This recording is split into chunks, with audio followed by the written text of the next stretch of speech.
Let us work with some formulas now.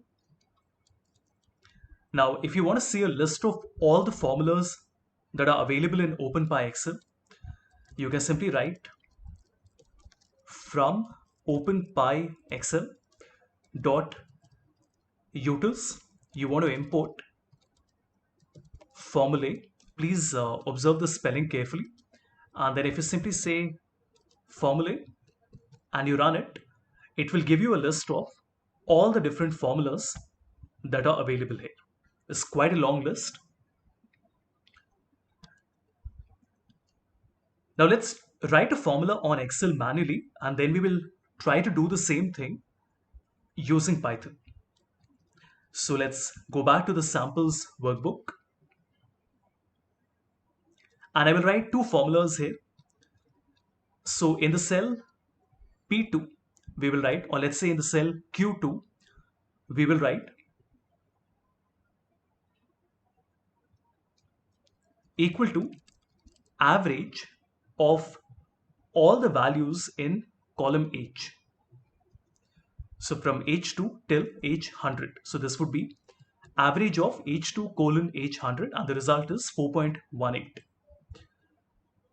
And then we want to write one more formula in, let's say, Q3, which will be equal to COUNTIF, and we want to check whether in column I, which is all my helpful votes, how many of these values are greater than 0. So the number is 21. Let's just quickly go back and verify these. So if you look here and I sort out all the values that are greater than 0, you notice there are one moment. Okay, let's just quickly double check this. So we want to look at COUNTIF I2 to I100, which is greater than 0. So we will select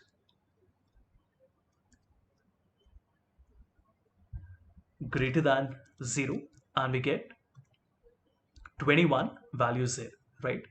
This is exactly what we want to do. Similarly, in the first formula, we wrote average of H2 colon H100. This one is very simple. If you simply select all the values in the rating, you will get the average as 4.18. So I'm closing the workbook without saving it. And we want to do this on Python, not directly on Excel. So the first thing we want to do is to find the star rating in column H, and this would be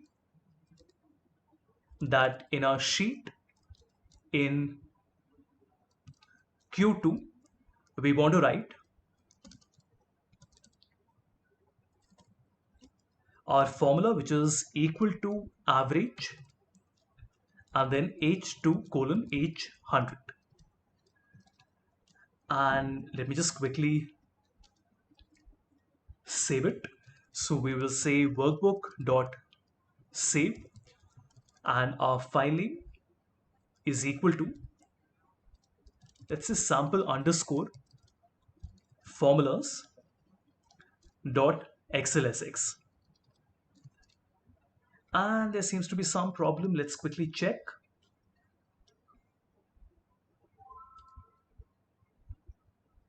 Oh, I'm sorry. So this has to be brackets here, and it works perfectly. So if we go back to the folder, there is a new workbook called samples underscore formulas. And if I double click and open this, you will see that in the cell Q2, the formula has been written automatically. Let's continue with the example. Let's do the other one. Here we want to write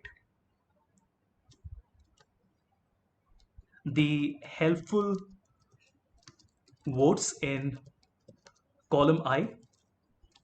So we say that in the cell Q3, we want to write the formula. Now just notice how I'm writing this. COUNTIF, then we have I2 colon I100, and then we have greater than 0. Now you would notice that because the double quote has to come inside the formula as well, that's why you have to put the single apostrophe outside. The rest is same. We can just copy the last line, and if we go back to the folder and we open our workbook, you will see that two formulas are present here. We have the average and the countif.